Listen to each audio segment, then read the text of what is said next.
Bienvenue chez Cryptologic, je suis ZachPix, un des membres de la communauté Discord de Cryptologic et en tant qu'apprenti Ishimoku, je vous fais un petit point de marché tous les vendredis sur BTC ETH et une halte éventuellement que vous nous laissez en commentaire.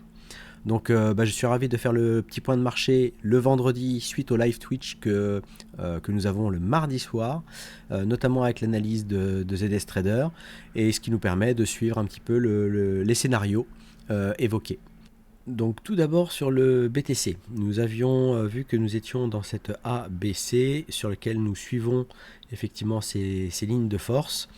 On est venu combler des zones d'imbalance laissées par toute la phase de baisse weekly, donc on est revenu sur cette zone là sur laquelle on avait déjà un peu ralenti et on ralentit actuellement sur cette imbalance. Il en reste une portion qui est un imbalance monthly ici avec une petite partie d'imbalance weekly laissée ici, donc ce serait une zone potentiellement que l'on pourrait venir rechercher. Ce qui est intéressant, c'est qu'on a continué à monter après la date du 13 novembre, donc ça c'était plutôt simple pour une continuation haussière, et on a pour ça effectivement une fluctuation qui va jusqu'à juillet, donc c'est celle-ci que l'on suit. Alors rien n'empêche que le prix corrige cette hausse et reste effectivement dans des cônes de force, dans ces lignes de force, pour aller chercher plus tard la target à 48 000 avec une échéance maximum au 1er juillet 2024. Donc voilà, ça c'est vraiment la vue macro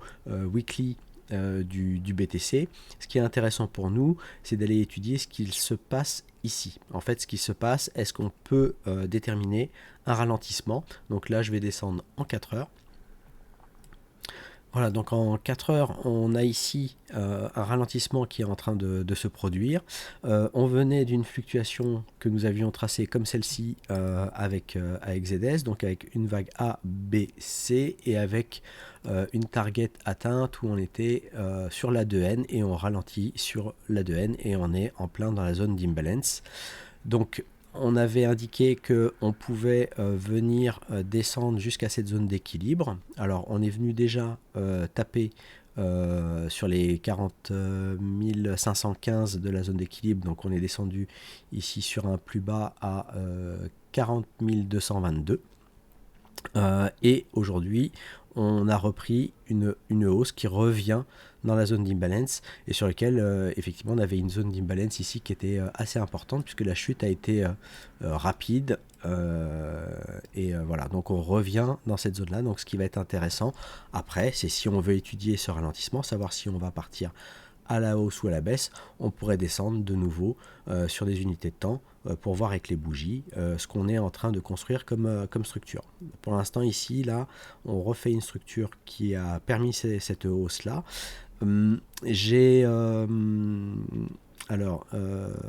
Pour moi, tac, je vais vous retrouver ça. Donc, au niveau des vagues, voilà les vagues que j'avais tracées.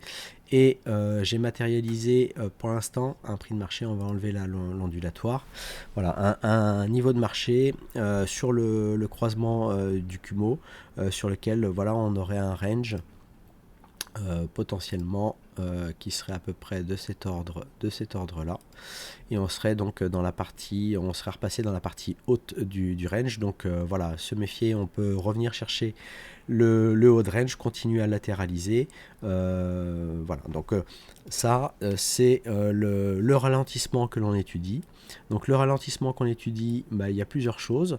Soit on va considérer qu'on est en train de construire éventuellement une structure de baisse, et ça, pour construire une structure de baisse, il va falloir que je vérifie si c'est possible par le temps. Voilà, donc là par le temps, on avait ce plus haut qui était là, donc on a tout à fait la possibilité, si jamais je le matérialise comme ceci, on va le mettre dans une autre couleur et on va le mettre en plus épais. Je vais vous le mettre ici en bleu. Voilà, en bleu, on pourrait avoir cette structure là qui est valable. Ça veut dire qu'on n'a plus le droit de casser ce point là, donc les 43 475. Si on passe au-dessus des 43 375, on invalide cette structure de continuation baissière, enfin c'est une structure de baisse, du coup on continuerait à construire une structure de hausse. La structure de hausse ici que pour l'instant je vois, on va la matérialiser donc dans une autre couleur, donc on va laisser ici en bleu, et ici voilà, j'ai ce point là, donc on va le matérialiser ici en vert, donc et là par le temps, voilà. Donc la structure de baisse, hein, elle est validée par le temps, hein, donc ça je peux l'effacer. Maintenant j'ai plus le droit de casser ce point là si jamais on est bien dans une structure qui devrait baisser. Ici je suis, alors par contre on voit que vraiment en termes de ligne de force on ne suit pas, hein, donc pour l'instant on va dire que c'est pas suivi. J'ai cette structure là donc qui elle est possible, et si jamais je trace cette fluctuation, voilà, hop, voilà. Et pour l'instant, c'est ça que je pourrais éventuellement suivre pour continuer une hausse, avec une hausse qui pourrait aller jusqu'au 44 653 20, 45 550 ou la E à 46 728. Donc voilà, pour l'instant, la structure qui se construisait à la baisse n'a pas l'air d'être suivie. Pour ça, il aurait fallu vraiment que l'on parte dans cette direction-là, et on voit bien qu'on s'écarte des lignes de force, ce qui laisserait à penser que c'est la petite structure ici de reprise haussière qui est en train de guider le marché, peut-être pour simplement aller chercher le haut du range, comme évoqué, hein, et le haut du range, vous voyez que les 44 653 seraient en dessous les 44 700, donc on ne casserait pas le plus haut, et on resterait encore dans cette possible latéralisation. Alors ce qui pourrait être intéressant, c'est que le Bitcoin continue à latéraliser pour laisser de la place à l'Ethereum et éventuellement à des alts. En tout cas voilà, c'est le marché nous le dira,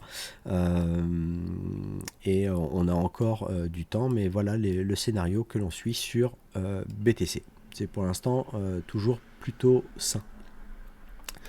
Sur l'ETH, donc on est toujours dans une structure weekly qu'on évoque déjà depuis plusieurs semaines. Donc on avait cassé effectivement là le point B, donc on valide cette structure de hausse. On est dans des cônes de force, alors attention, on est sur une structure weekly, donc qui nous emmène assez loin, avec un temps de poussée éventuellement au 5 août 2024 et une fin de fluctuation en février 2025. Donc ça c'est le plan macro long terme d'Ethereum. Sachez que sur Bitcoin, ZS a fait aussi dans un live Twitch que vous pouvez revoir en replay des scénarios long terme sur le Bitcoin, et voilà, je vous invite à aller le revisionner. Sur l'Ethereum, donc ce qui va nous intéresser, ça va être d'étudier cette structure en fait de la montée. Voilà, alors est-ce qu'on l'avait tracé? Voilà, on avait tracé celle-ci. Voilà, donc là je vous l'affiche. On a discuté aussi mardi soir. Donc cette ABC, donc la structure de la vague, hein, de la grande vague weekly, la troisième vague weekly, et donc celle-ci qui a suivi aussi ses lignes de force et qui s'est arrêtée pour l'instant sur la target V, les 2369,98, et donc sur laquelle on a eu une première jambe de baisse, donc histoire d'absorber et de ralentir le mouvement, et ce qui est important, c'est de voir ce que l'on va construire ici comme structure. Donc on n'a pas non plus énormément de bougies. Bon, ce qui est normal, c'est à se dire, c'est qu'au 23 décembre, normalement en fin de fluctuation, le prix devrait normalement corriger, donc rien ne nous empêche de faire quelque chose effectivement qui refasse quelque chose comme ça, et qui viennent corriger. On a eu quand même une belle jambe de hausse, il serait normal que l'on corrige. Avec la target V, on pourrait revenir, donc on est déjà revenu sur le point B, mais sachez qu'on peut revenir sur un range qui serait matérialisé comme ceci, voilà, en B.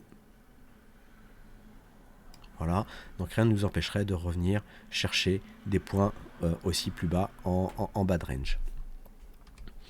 Donc voilà, pour l'instant, l'Ethereum montre plutôt une première structure ici qui pourrait être une structure de baisse. Mais attention, là je n'ai pas encore de ralentissement. Alors le ralentissement ici, on ne le voit pas en daily. Quand on travaille le weekly, l'idée c'est de travailler sur un ralentissement 4 heures pour voir si on marque un sommet. On va voir effectivement ce que ça peut nous donner comme potentiel range. Donc on a éventuellement un niveau de marché qui serait à peu près à ce niveau là, voilà, et sur lequel pour l'instant on serait dans un range à peu près comme ceci, hein, voilà. Donc pour l'instant je vais étudier comment ça va se situer ici. Si on devait reprendre une hausse, on a un petit peu de temps, mais on serait là jusqu'au sommet, voilà, hop, et donc là on a jusqu'à fin décembre pour faire un plus bas et pour éventuellement reprendre une hausse ou faire un plus bas pour latéraliser. Donc voilà, pour l'instant le TH ne me semble pas encore prêt à partir plus que ça. Voilà, mais on va étudier ensemble ce qui se passe ici. Dans une possible structure de baisse, donc on va avoir celle-ci. Voilà, après avoir ce que l'on fait. Hein, on peut très bien casser ici ou on peut très bien rester là et puis continuer à latéraliser aussi. Donc là, ce qui va nous timer, ça va être d'observer ce qui se passe jusqu'au 16 décembre. Voilà. Est-ce qu'on vient valider, donc ce qui est intéressant, c'est est-ce qu'on vient valider une cassure ici et donc on valide une structure qui se voudrait un peu plus baissière. On peut rester là et puis du coup continuer à latéraliser. Donc voilà, ou alors on continue à monter après le 16 décembre et à ce moment-là on continue une phase haussière et ça voudrait dire que je pourrais faire une structure comme celle-ci pour aller l'observer. Hein, donc les scénarios et l'Ichimoku nous permettent de cadrer, de voir aussi les pentes et les lignes de force qui sont éventuellement suivies. Et puis on suit ce scénario au fur et à mesure. Alors beaucoup se demandent si les alts vont, en tout cas si le TH va surperformer le Bitcoin. Moi en daily, voilà ce que je me suis placé. Donc pour l'instant 2 structures de baisse, je ne vois pas de structure de hausse construite. Donc pour moi, il n'y a encore rien de construit sur le TH qui permette de dire ETH contre BTC est prêt à se relever.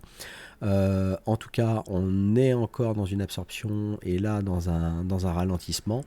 Donc ce qui est important, c'est de voir est-ce qu'on continue une structure de baisse, est-ce qu'on continue de latéraliser et de structurer pour à un moment donné casser et partir dans un mouvement de hausse, ce qui serait bon pour surperformer le Bitcoin. Donc j'ai tracé mes niveaux, j'ai ici un niveau de change of character à casser qui m'indiquerait que potentiellement on pourrait déjà commencer à structurer une première jambe de hausse et après c'est le retour qui nous indiquera si on est prêt à repartir et par contre on validerait la baisse si on casse de nouveau le plus bas. Le plus bas qui est à 50,88. Donc 50,88 pour valider la baisse, 55,53 pour matérialiser un potentiel, une potentielle structure qui se construirait pour de la hausse, mais voilà, casser juste avec une mèche ne donnerait pour moi pas autant d'importance que si on cassait vraiment avec une jambe avec des bougies pleines et ensuite d'attendre le retour, et c'est ce retour et cette reprise ensuite à la hausse qui permettrait de faire la structure haussière de ETH contre BTC. Concernant une halte, vous m'avez demandé Theta. Donc Theta que j'ai ici et donc Theta je le matérialise toujours donc contre USDT, contre BTC et contre TH, hein. Donc pour l'instant contre BTC On voit pas grand chose, on voit une petite reprise, mais effectivement pas mal de haltes ont performé, mais on est loin en tout cas, et ça c'était pour moi important de vous le matérialiser.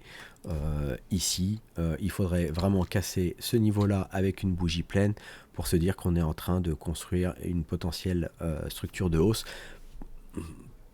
Pour moi, sur ces haltes-là, il va y avoir quand même encore du temps pour avoir quelque chose qui accumule et qui soit assez sain pour ensuite déborder, faire une structure comme ça et partir comme ça. Donc il reste du temps. Par contre, on est dans des structures où il est intéressant d'analyser, de retrouver un éventuel prix de marché. Et de se dire qu'il est intéressant d'accumuler si on croit dans ce projet fondamental et de trouver les prix discount qu'il peut y avoir dessus. Donc on va aller voir contre l'USDT. Et contre l'USDT, voilà la chart. Donc bon, je matérialise aussi l'OBV. Voilà ce que l'on a. Donc on avait une grande structure ici de baisse. Je ne sais pas si celle-ci était cadrée. On va regarder tout de suite. Donc hop, A, B et C. Donc non, ça nous avait donné ce point là, et puis après on devait être dans une autre structure ici avec un point là et le point ici, et donc on n'avait même pas atteint la target V. Donc le mouvement a ralenti, s'est écarté de ces lignes de force et on est rentré ici dans un ralentissement que je vais vous zoomer. Un ralentissement weekly. On a la Shinku qui est passée une première fois au-dessus des prix, qui est repassé en dessous, et là qui repasse ici. Donc voilà, niveau de marché qui peut être intéressant. Donc on pourrait, est-ce qu'on pourrait matérialiser éventuellement un niveau de marché comme ceci, ouais, sur le croisement éventuellement comme ça, avec un niveau de marché qui serait déjà peut-être matérialisable ici.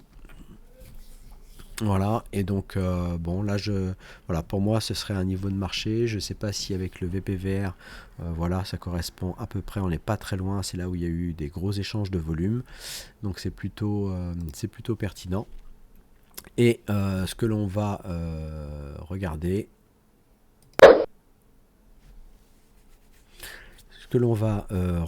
c'est un petit peu la structure qui se fait ici. Donc des sommets de plus en plus bas. Donc voilà, pas de changement ici au niveau de la structure. J'ai un point bas. Alors le point bas ici est à 839. Ici à 566.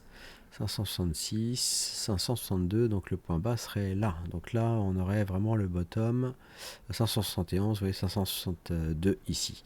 Donc notre bottom est là.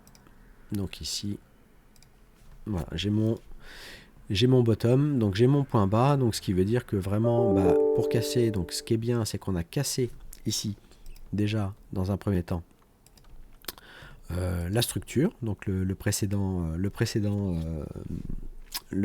sommet. Donc là j'ai une structure qui part bien. J'aimerais éventuellement une confirmation en cassant cette partie là, qui est une partie assez importante de la structure weekly. En tout cas voilà, ce que j'attends, c'est de voir ce qu'on fait ici. On peut très bien rester encore dans notre range qu'on a matérialisé. Il faudrait vraiment qu'on aille plus haut pour sortir de cette phase d'accumulation et de latéralisation. C'est de voir effectivement une structure qui revienne là, même un peu plus bas, mais qui continue éventuellement d'accumuler. On a presque absorbé le Kumo. La Shinku est au-dessus des prix. On a quand même des lignes qui sont relativement à plat, donc il faudrait quelque chose d'un peu plus dynamique sur la partie weekly pour nous inspirer une tendance de hausse. Donc voilà, si on veut voir si ici on est encore prêt à monter, bon ici on a deux bougies, donc l'idéal ce serait de descendre en 4 heures pour voir le ralentissement que l'on est en train de faire sur cette partie là. Voilà. Et là, pareil, hein, on est en latéralisation. On aurait un niveau de marché qui serait ici. Voilà, ça, je vais vous l'enlever. Un niveau de marché qui serait à peu près ici. Donc, pour l'instant, on tient dans ce range. On est dans la partie haute de range. Attention, donc ici, on avait une vague là de baisse, mais qui, je pense, ici n'est plus corrélée. Ça, c'est pas bon. Et la structure de hausse possible, validée éventuellement par le temps, ce serait celle-ci. Si on veut reprendre à la hausse, on a marqué pour l'instant un point ici plus bas, mais on peut continuer de faire des plus bas, hein. On a jusqu'à la date du 17 décembre pour éventuellement descendre et reprendre une hausse. Si ici c'était notre point C, on peut tracer et voir la ligne de force et l'ajuster si jamais on refait un point bas. Voilà, pour l'instant je fais ça et je vérifie ce qui s'y fait. Et vous voyez hein, que on a fait ici un petit point plus haut, donc on pourrait aussi avoir cette petite microstructure. Voilà, donc ça c'est tout le charme de l'Ichimoku, c'est de valider que on sort dans l'influence possible de cette vague baissée à la baisse. Si on casse ce niveau-là, des 1,126, si on ne le casse pas et qu'on continue à descendre, on quittera les lignes de force, on sera plus du tout en train de suivre ça. Si on casse le plus haut, et oui, on peut aller targeter effectivement les 1,220, les 1,249 ou les 1,321, en se souvenant qu'on peut rester toujours dans ce grand range weekly. Hein, donc pour l'instant, j'ai pas de structure de baisse, en tout cas sur le θ. Je pense qu'on peut continuer à latéraliser. Il faudra du temps, puisqu'en fait on a mis du temps à monter. Donc il faudra du temps pour finir d'absorber cette vague de hausse si on veut retracer. On a eu ici une belle jambe avec une réaccumulation et une poussée. Alors bon, les mèches comme ça, voilà, est-ce que c'est des problèmes de liquidité quand on a des grandes mèches comme celle-ci à voir. Mais pour l'instant, voilà, ici ça latéralise et j'ai, comme je vous le disais, une structure de hausse pour l'instant qui est en train de se matérialiser. Voilà, et je peux très bien aussi regarder cette grande vague, voilà, point bas, point haut, pour voir si justement on construit quelque chose de plus grand sur le θ. Voilà, donc pour l'instant, latéralisation ou continuation de la hausse sur le θ. On va attendre justement donc le 18 décembre pour voir un petit peu ce que l'on va avoir construit. Si on repasse, ce qui serait intéressant, ce serait de casser le point B ici à 1,207. Donc je peux très bien me mettre une alerte sur ce niveau-là, qui me donnera un signal que la hausse est en train de se faire. Alors les targets ne sont pas très très loin non plus. La N à 1,327 avec une échéance donc au 30 décembre, la V à 1,439 et la E à 1,56. Voilà pour ce point de marché. J'espère que ça vous aura donné quelques indications et quelques scénarios à suivre. Et puis, écoutez, moi je vous dis à mardi prochain pour le live Twitch avec l'analyse macro avec Tintin et ZS pour la partie analyse technique. Nous sommes de plus en plus nombreux sur ces mardis soirs. On sent que le marché commence à se réveiller, donc c'est plutôt sympa. Donc voilà, à mardi soir. En attendant, abonnez-vous à YouTube et partagez cette analyse. Je vous remercie et je vous dis à très bientôt. Au revoir.